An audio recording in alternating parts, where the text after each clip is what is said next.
Well, fantastic stuff. We have a panel here of all-stars as we talk about carbonates. And I figure if we're going to talk about carbonates, let's start off with the very most basic question that we can to get our conversation rolling today. So I'll throw it out there to the group. What exactly are carbonates?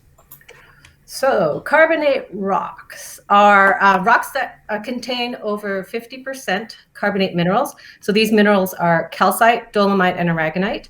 The rock names that you might have heard of are limestone. Oh, Graham's holding up a piece there. Limestone, dolostone, marble, or carbonatite. So one of the most common ways we get carbonate is from sedimentary carbonate. So these form as a chemical precipitate. And the most common way presently is directly from seawater or mediated through an organism. So we get them in areas that are in shallow, warm water. So like Graham's got a coral there.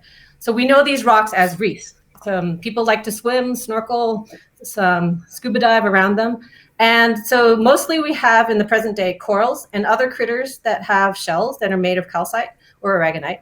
And if you swam near a reef, though, you will see that there's a lot of other fish and other creatures that live there, and they modify things by biting off pieces, breaking things up. So you get a lot of sediment, and the sediment can produce sand that can be moved around, and we form what we call shoals, or we have a sand apron, or we have underwater dunes. And also there's lots of plants like green and red algae that produce carbonate mud. So this is the slimy stuff we see, and that can fill up things like lagoons or tidal flats.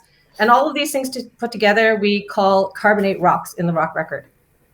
There's a couple of other ways to get carbonates as well. We can have them precipitate in lakes. So we think of tufas, things like Mono Lake in California. And then we can have them in caves. So if we think of the standard stalactites and stalagmites, these are made of carbonate rocks.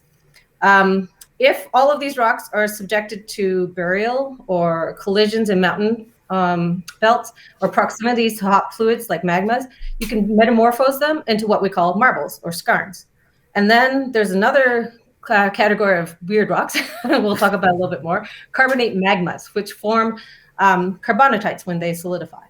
So because these are all carbonate minerals and formed of carbonate minerals, and minerals are pretty soluble in water, we can get them easily dissolved by rainfall and groundwater. And then we have things such as caves, karsts, and other voids that can form in carbonate rocks.